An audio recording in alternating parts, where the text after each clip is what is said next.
Hey, welcome to the program. This is Our Healthy Homes. OurHealthyHomes.com is the website to go to. 651-775-9194. That's the number to dial. Get the lovely and talented Sheila, and she'll get you hooked up and pointed in the right direction.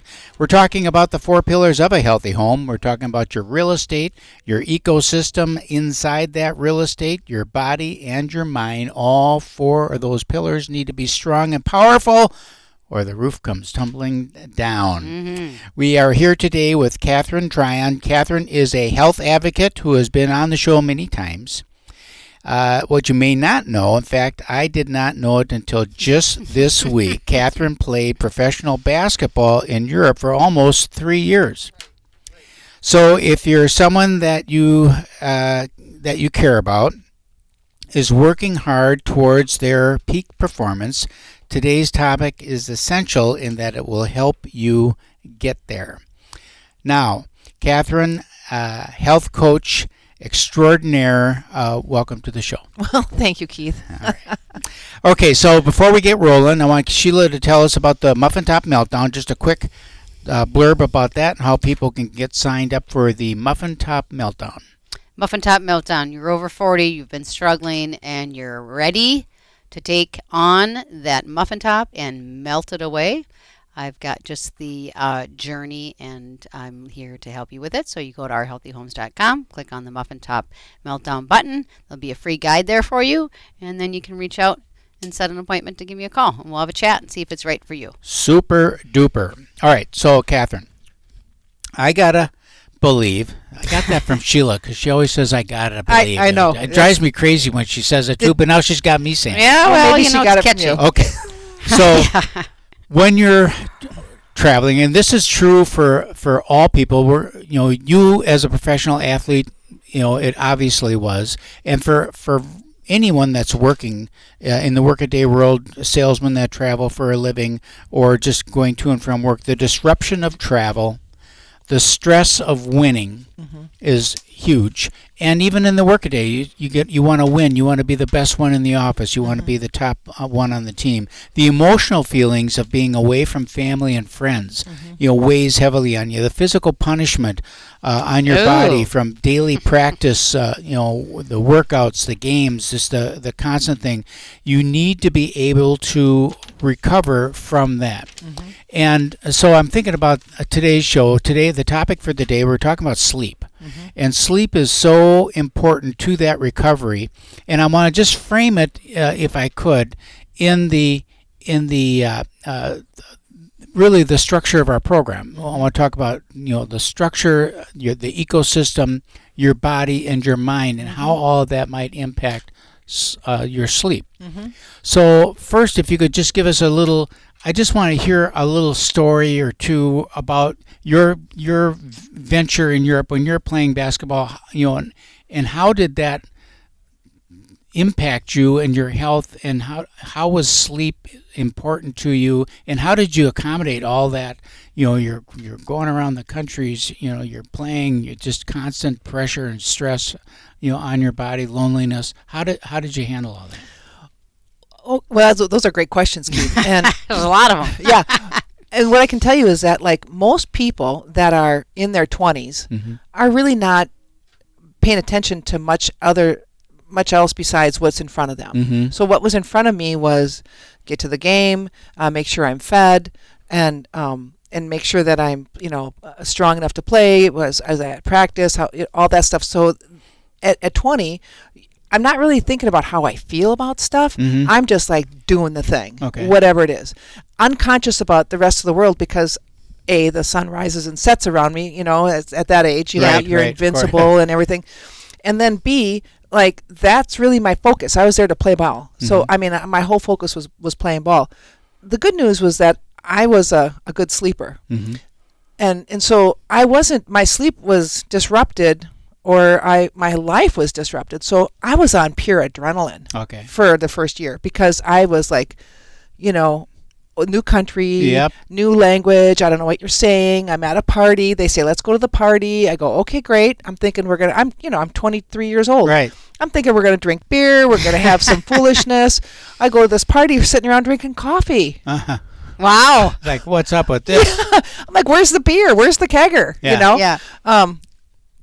No, Katarina, vill du ha kaffe? I'm like, okay, get me out of here, you know? Right. And then if I was caught driving after having one beer, I could have got kicked out of the country. Oh, really? Wow. I mean, it was kind of freaky, right?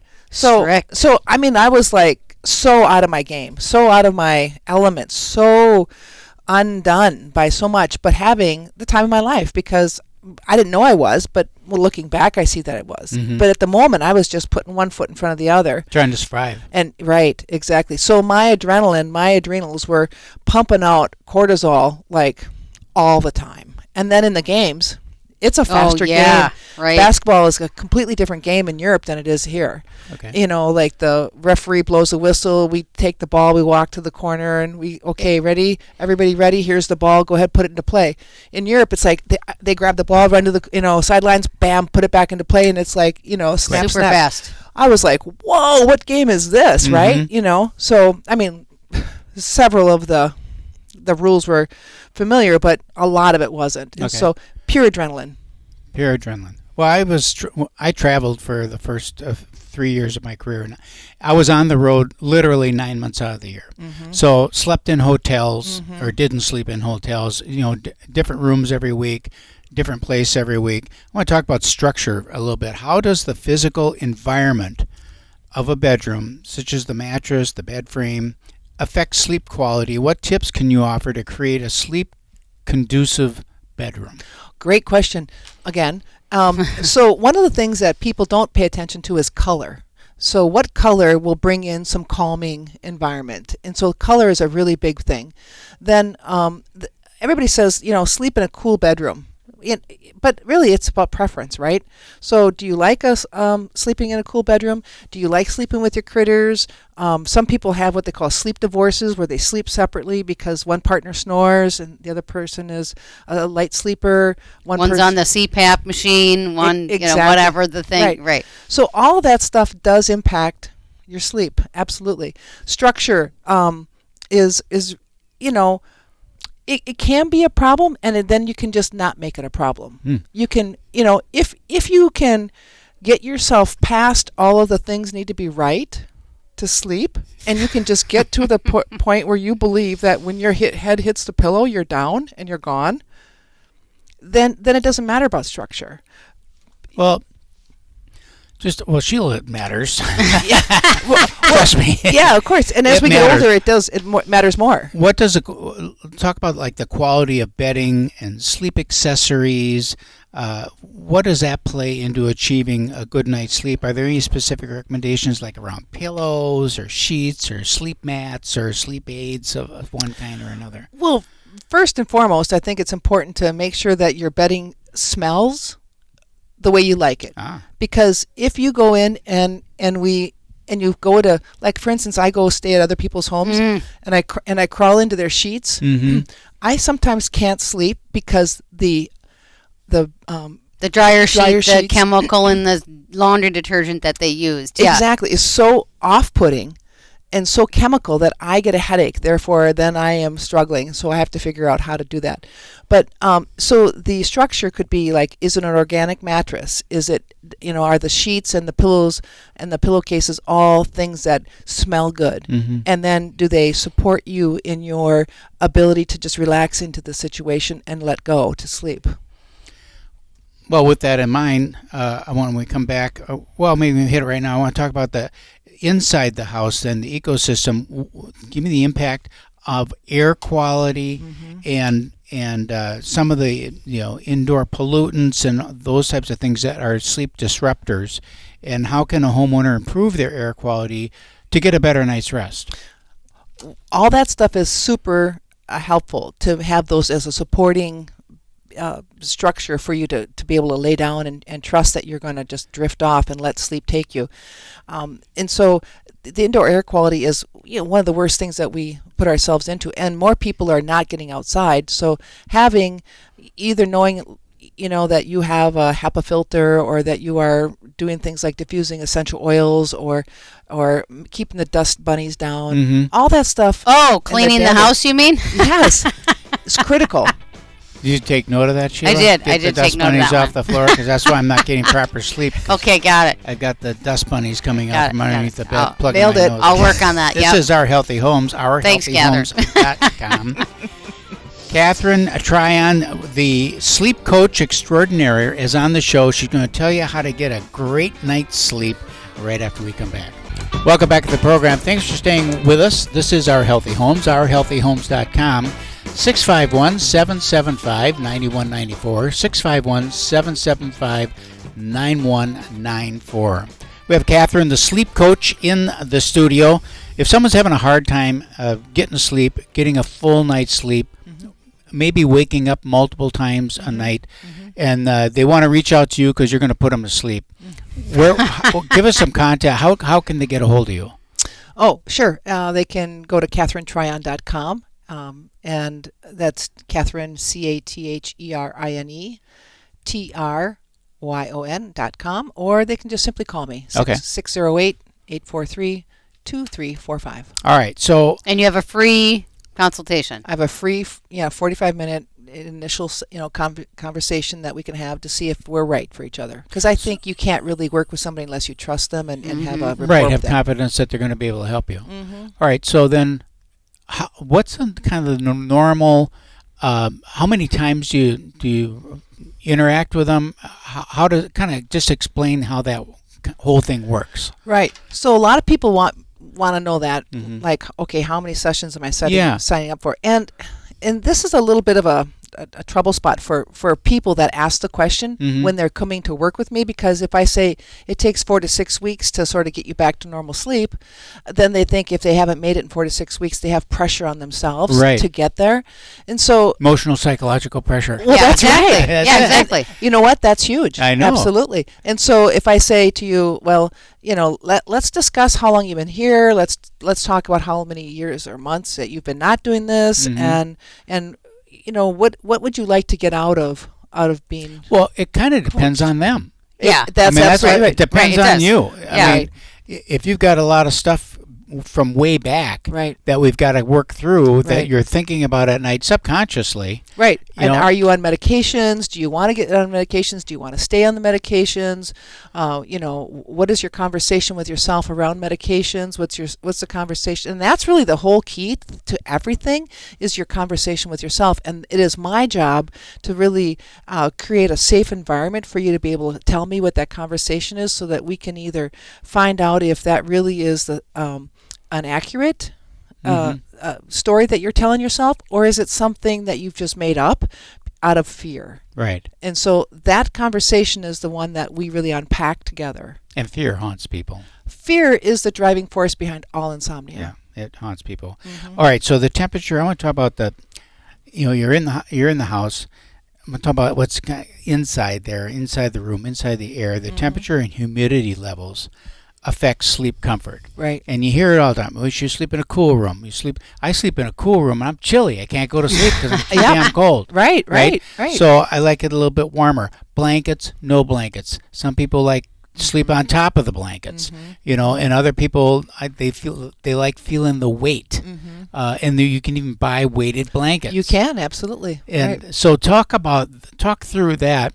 Is there a particular, when you've spoken with hundreds of people over the years, is there, when you're talking with someone, you kind of got a pigeonhole in your back of your mind, like, okay, this person's going to need a weighted blanket, and they're going to need to get into a certain routine and a rhythm at night. Like Sheila's got lots of rules. I do our not. house is I do rules, not. I man. do not. So Don't let him fool you. she comes in, she closes the bedroom door 3 times before it latches, and then walks to the bed and then turns around 3 times and does one deep knee bend. Does not. All right. Does not. Well, your question sort of implies that there's a one-size-fits-all for how to help people sleep, and that really is inaccurate in that there is no one-size-fits-all. Here's what fits all for everybody. Sleep. Everybody sleeps naturally, and there's nothing on the planet, no substance, no prescription, no over-the-counter med, nothing that will induce sleep. Nothing that you can take will make you sleep. So really the conversation is like what will fit you is we have to figure that out together, because somehow or another the reason why you're having trouble is because you have stopped allowing yourself to just sort of fall into the experience and letting the whole sleep appetite that builds up through the day be able to just like relax you into the experience of sleeping. It could be that you're relaxing, you're laying there, and you think, oh, I'm just about to go to sleep, and you think, then your story or your conversation with yourself ends up being, am I just going to fall asleep? Is it going to be trouble? Am I going to have any trouble tomorrow morning? And what if I got to make sure I get my 8 hours? And what if I don't get my 8 hours? Will I wake up? And so will I be tired? Yeah. Right. So that conversation kicks in, and then you're like, whoa, I have insomnia. Mm-hmm. So all that conversation with yourself is key. All I know is sleep's important, because what's the saying? I need my beauty rest. Yeah, yes. Right. Like, sleep is important also to aging. Oh, yeah. Right? Right. And so this chick's going to get her sleep to prevent excessive aging, or premature aging, or whatever. Your body repairs and restores itself while you sleep. Mm-hmm. Not during the day while you're up and about. It only does it while you're sleeping. So sleep is critical. There's a lot of discussion now. In fact, I got a pop-up on my email just this morning, a TED Talk, and it was saying, the title was, do I really need 8 hours of sleep? Right, that's a great question. And the conversation about it was, do you need 8 hours of sleep? Right. What is the ideal amount of sleep that one should get? Okay, so that 8 hours of sleep thing, it freaks people out, and then they think, oh my gosh, I didn't get my 8 hours, whatever. It's I'm really, going to die. I didn't get my 8 hours. It is a myth, truthfully. So, like, let's say that you're a little bit of a lighter sleeper, but after 6 hours, you feel really pretty good. But you don't feel good. Right, I don't. After 6 hours, you like your 8. I like my 8. My body likes my 8. Then you're an 8-hour sleeper, and you're a 6-hour sleeper. Be okay with it. Well, Sheila just found out this last week that 6 o'clock came twice a day. Yeah, okay. She never realized it. Yeah. And so, well, honey, yes. This is the sad Hittner humor, I gotta say. The little hand goes around twice during the day. All right, so let's talk about families. Because parents have children, that are active, and kids seem to, go right to sleep. Then they're going to hit high school. And all of a sudden, the pressures of high school weigh heavily on young people.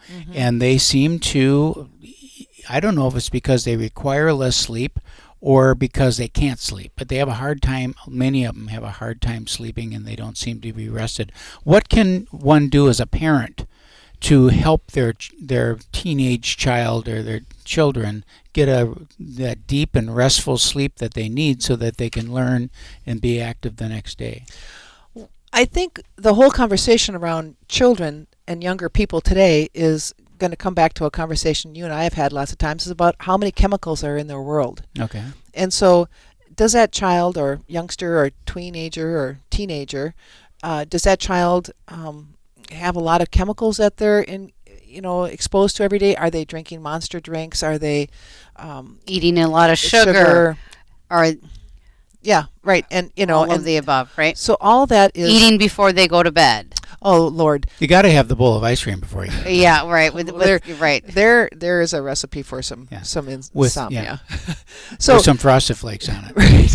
Yeah. Or Cheetos. Right. Yeah. So part of the conversation as an adult is with your child is to help them reduce the amount of chemicals that they're exposing themselves to every day. That plus there has, in my mind, right, there has to be a time set aside to be off the screens to be able to give, the kids and us too, our minds a break before going to bed. It's like when I'm working and, I'll stop working, but then I'll go into the TV room and just like gel out, because I can't go from coming home from an event or working till 9 o'clock at night or 10 o'clock and then just go straight to bed. Like, I have to be able to do something to relax. But that's a screen. Okay, so you're going from yes, but it is. But here's the thing.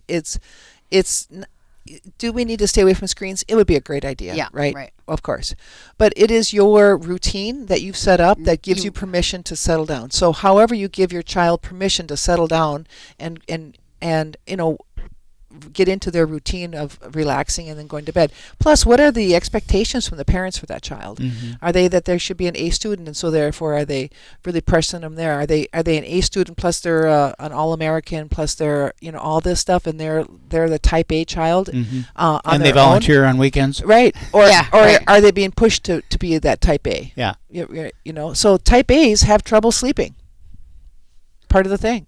Now, there is some truth also to waking up at a certain hour and the body clock and what the organ is and things like that. So if you wake up at the same time every night, morning, whatever that time frame is, it could be related to the organ of that hour that might need some, or it might just be your natural love. rhythm. It's your circadian rhythm, and wake up time is far more important than go to bed time. Oh, really?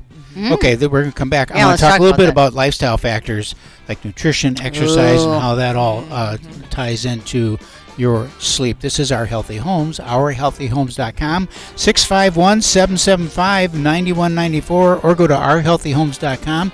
Click on the link and get on the Muffin Top Meltdown bandwagon. We'll be right back.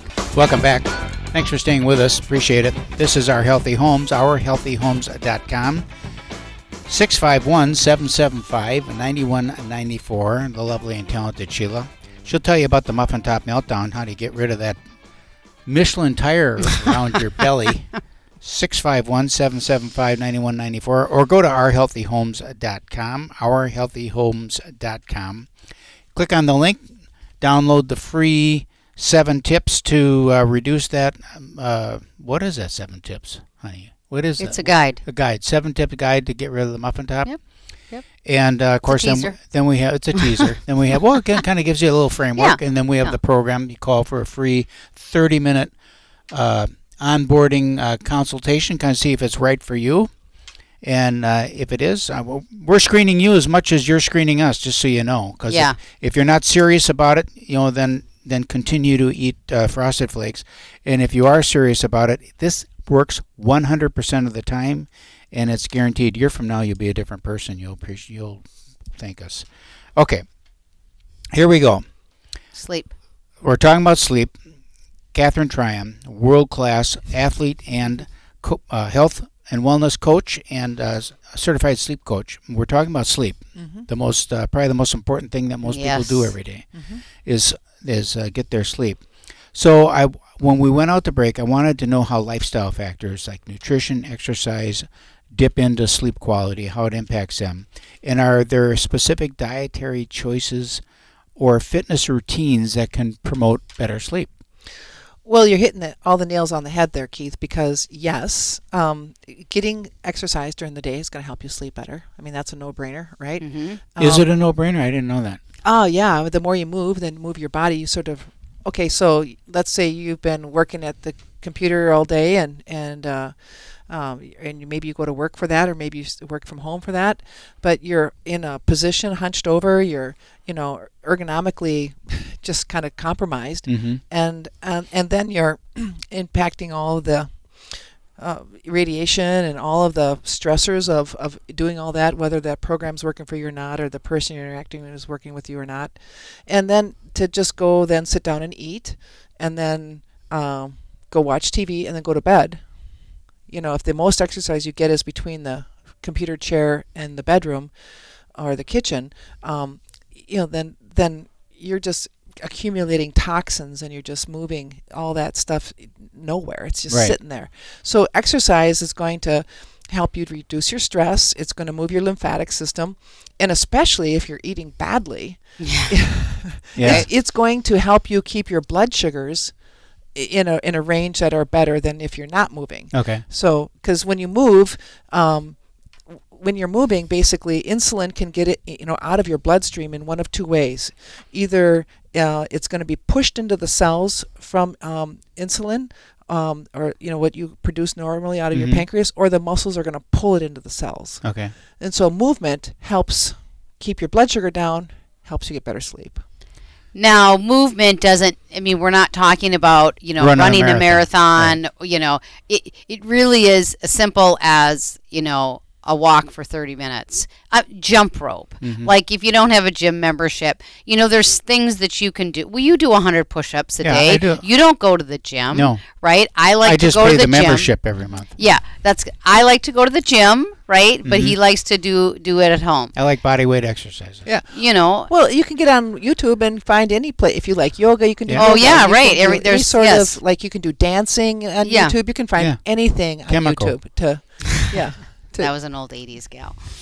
Okay, Step aerobics we did. Mm-hmm. Is there a food then that I know that if I eat heavily and then go to bed, I can't go to sleep. Right, then you have to sleep sitting up because you're burping it. I just don't feel good. Well, most people, that's true. Okay, that's absolutely true. Then is there food groups that it's like, okay, so if you are going to eat after whatever time it is, or so many hours before you go to bed, or you have to eat with a medication and you're taking a medication or something like that. Is there some foods from a sleep standpoint that say, okay, if you're going to eat something, just don't eat that.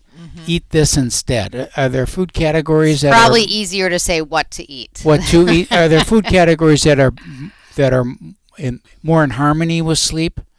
Well, yeah, that conversation's like it's as broad as opinions on that are so broad. It's hard to know really. There'll be some nutritionists that, and this is not my area of expertise, okay? But there'll be some, I've looked at a body of knowledge that said you absolutely can only eat protein before you go to bed. Mm-hmm. Well, protein sits in your gut longer, right? Yeah. So it's going to take the protein up to 6 hours maybe to digest. So, but is that cheese? And then if you're, or is that cottage cheese, or is that ice cream, or whatever that is? And is that really healthy for you to be consuming that before you go to bed?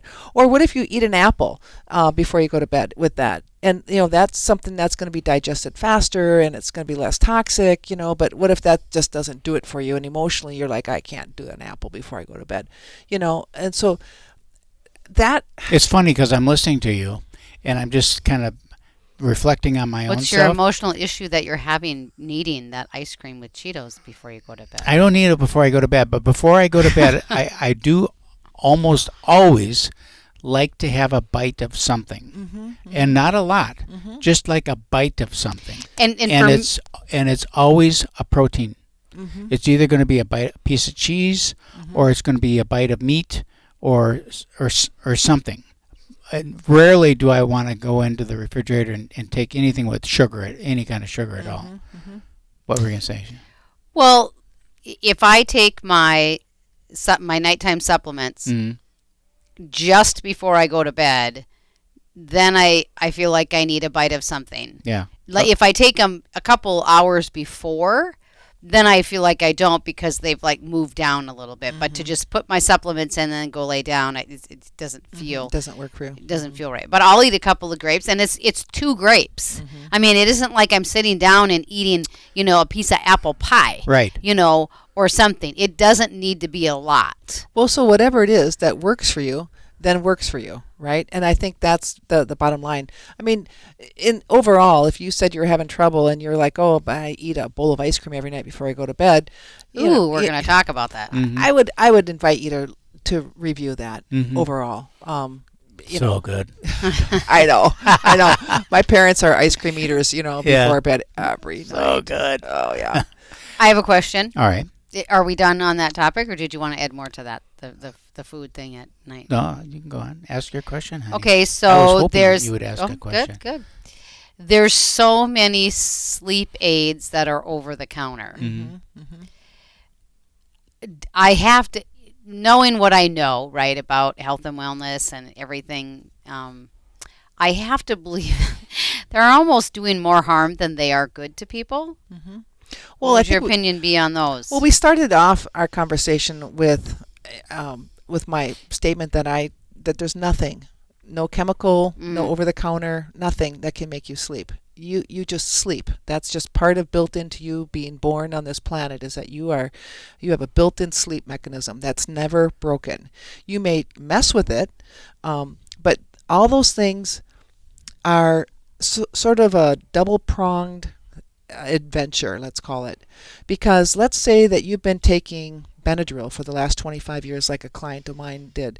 And she's like, I can't sleep without my 5 milligrams of Benadryl. And she's been doing it for 25 years. And so when does it, maybe for the first couple of weeks it might have helped her, but when did it become the placebo or the addiction or the thing that's telling her that when I take, so she has now taken her own responsibility from I know how to sleep and placed it onto a pill or a medication or something outside of herself and said, I've now given my responsibility to that thing, and so now I can relax into sleep, because that thing really doesn't make her sleep.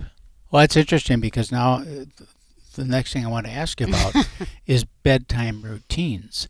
So it seems to me now that this person, that has become part of her bedtime routine. Right. And I'm guessing you could swap that out for any red liquid. Yes. With the same taste and consistency, without any of the active ingredients in it, and it probably works. It would work just as well for her. Well, here's the thing: when you have set yourself up with a routine or whatever you want to call it, or a placebo or a pill or a bite of something, and that's your conversation with yourself, that this makes me sleep better. Now you basically feel undone if you can't do your thing. Yeah, right. And so then the conversation with yourself is, can I sleep with that thing or not without that thing? So can you allow your nighttime routine to include that or not? That's the big question, because people get pretty attached to those routines, and then they go like, oh my gosh, I can't sleep if I don't have my right pillow or my right whatever. And it really is nothing to do with that. My blankie. Yeah, right, kind my of. My far infrared heating pad that I travel with. Anyway, it's all very curious, isn't it? When we come back, I want to talk a little bit more about the mental state of things and sleep and how it impacts all that. This is Our Healthy Homes. OurHealthyHomes.com is the website to go to. Click on the link, get that muffin top melt-on going. You're going to look like $1 million next summer when you strip down to the bikini and head to the pool. People will be saying, wow, what have you been doing? You say, well, I talked to Sheila. She told me what to do. We'll be right back. Welcome back to the last segment of the big program. Thanks for staying with us. It's been an interesting show so far. We'll see if you continue to be interesting. All right. Pressure's on. Oh, my gosh. Yeah, it won't sleep tonight. I know. That's what I was just thinking. Okay, so I want to talk about the emotional side of things. Stress and anxiety can be a downer. Yeah. Okay. So what techniques can individuals and families do to manage stress and promote a calm mental state before bedtime? And then with that, obviously, if you could have a calm, peaceful house all the time, that would be super duper. But I don't think that's not happening. That's not realistic, and I don't even know if that'd be that great, to be honest with you. Right. So, but how long before going to bed should one start thinking about, okay, I got to start winding down, or kind of that bedtime routine, and what kinds of things that can people be doing to mentally? Well, when I first started sleep coaching, they were talking about behavior modifications. Okay. And as I have coached people, behavior modifications have been important, but I don't think they were it. Okay. I really don't. Let's say that you're the kind of guy that you can go like a bat out of hell all day long. And as soon as you get into your bedroom, your trigger is like, I lay down, I put my head on my pillow, and I am out. That's me. Yeah. Okay. So basically, like, what's your routine? Put on my pajamas, brush my teeth, and lay down. Right. My routine is close my eyes. That's right. That's right. And don't close my eyes before I get in the bed, because otherwise I'm going to hit my nose on the.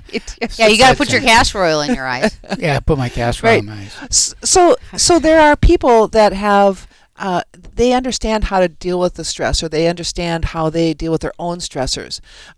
Yes. Do we talk about overall trying to bring down the level of stress, because people's level of stress is off the charts these days. And so therefore what happens is when the stress gets going, they make stress and insomnia or or whatever it is, anxiety, they build up a conversation in themselves in their head about how that thing is to be feared, and then they go like, or they wear it like a badge. Yes. Like a badge of Oh, honor. isn't Right. that the limit? Yeah. right, and they have to be medicated, but the most important thing is that it's the story that they tell themselves about insomnia, about anxiety, that they have worked up in a story, or for the person that's experiencing this sounds really trite, and it feels like I'm dismissing the whole conversation, but it really isn't. It's I have so much compassion for people that are going through this, because they have like seriously years of disruption because of the debilitating insomnia or anxiety, that they have to lay down, like right there. They just sit down in the middle of the room because they are like freaking out. Mm-hmm.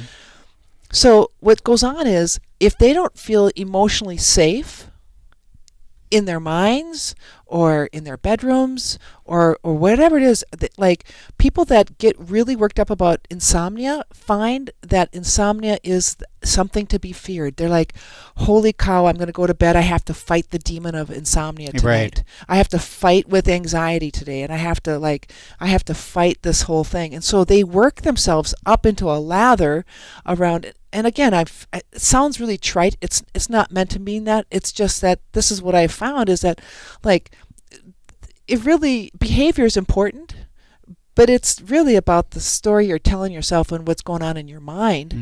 Mm-hmm. And how can I help you find some safety emotionally. And this sounds crazy, but I'm going to invite you to lean into being friends with that insomnia. Be friends with your anxiety, to lean into and let yourself have the feelings of being afraid, and then identifying it in your body someplace and being able to point, oh, my insomnia and that anxiety and that fear, it lives right here. Once you identify the fear in your body and get out of your mind and back into your body, you can work with that, because then your feelings in your body will help you with that. I just always, if I do have, which is rare, a little trouble going to sleep, I will say, oh, good, I got some good extra thinking time, because I'm awake, it's quiet, I got some really good thinking time here that I can focus. And then you forget about it in the morning. I fall asleep. Yeah. Oh, yeah, right there. Right. I'm all geared up, I'm all excited because I can think about something, and before I get a thought out, I've fallen asleep. It's so frustrating. Rare bird. Okay, so let me ask you about this now. Sheila's a gadget gal, and there are all kinds of gadgets now that people, wear on. They have their smartphones, and they have their TVs, and they have the thing on their wrist, watch. and all, things on their bedstand that's allegedly supposed to help them. So, do any of those things work, or are they recommended, or what can you talk about that? So we had the watches, for the steps, and we had the watches for it, and I could see how.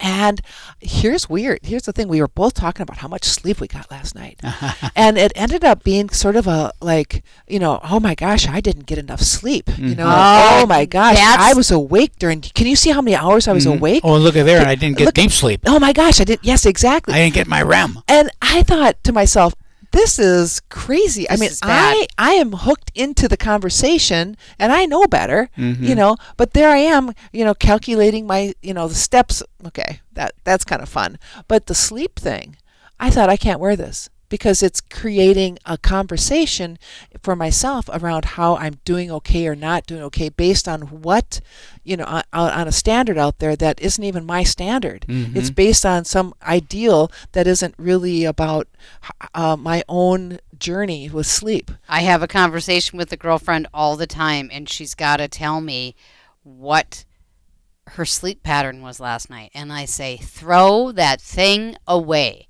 Number one, you shouldn't be sleeping with any electronics on you. Well, there's that. Okay, that's not first thing. And two, why are we having this conversation?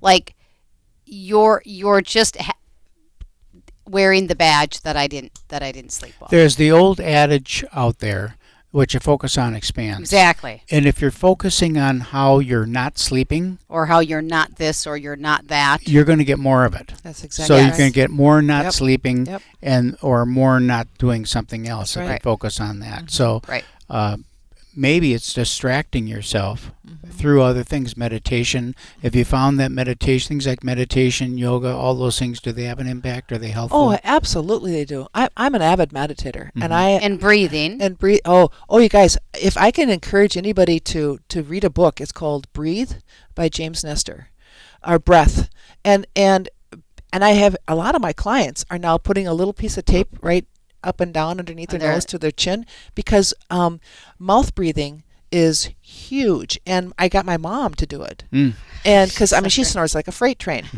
and she's been taping her lips, and she said she's feeling better, and it's absolutely true. That this Because we sleep with our mouth open half the time. most people just go through life with their mouth open, and it's, Careful.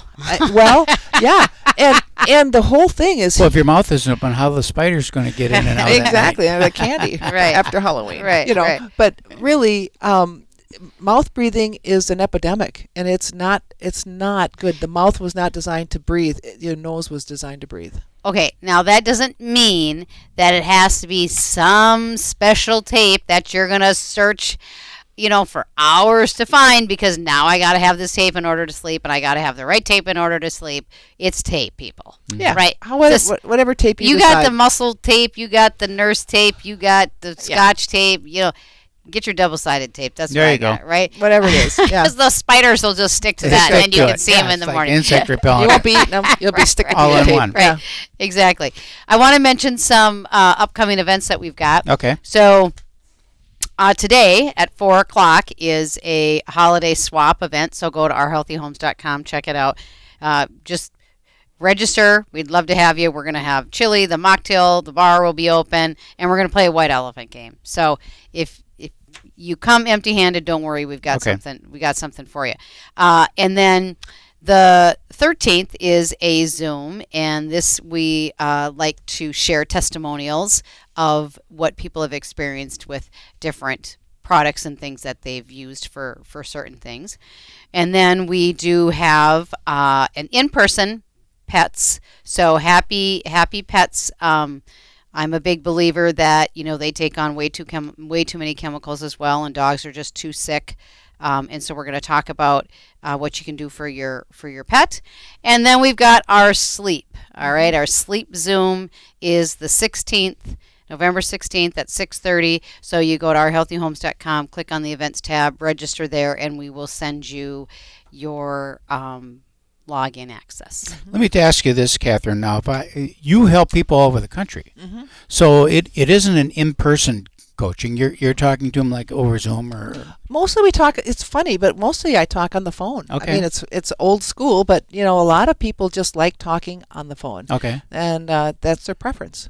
So They don't want you to see their bags under their eyes because they haven't slept. Right, exactly. So no matter where you're listening from, if you're listening on Spotify or if you're listening on the radio or on the internet, streaming on the internet, they can reach out to you. Call. What number do they call? 608-843-2345. That's the number to call for a good night's sleep. This is Our Healthy Homes, ourhealthyhomes.com.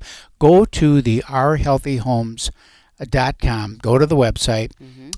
You got I forget what the button says. It says classes or learning or what it says. Yeah, at the top. DIY classes, which is basically buttons that you pick on a topic and you kind of learn at your own pace. It's like webinar style with pictures and things like that. So it's a read along. There's right? so much information on there for people that they can poke around themselves, and if you like to explore and go a little bit deeper into it, you give the lovely and talented Sheila a ring-a-ling-a-ling. Yep. And she'll be happy to get you pointed in the right direction, get you to a And my class. mouth is get you always some open. coaching. Yeah, her mouth is always open all day long. Just saying. Yeah, she's either putting food into it or speaking out of it. This is Our Healthy Homes. We'll see you next week. But when he calls me sugar, I love that man with all my might. Sugar in the morning, sugar in the afternoon. Sugar after dinner, sugar in every room. He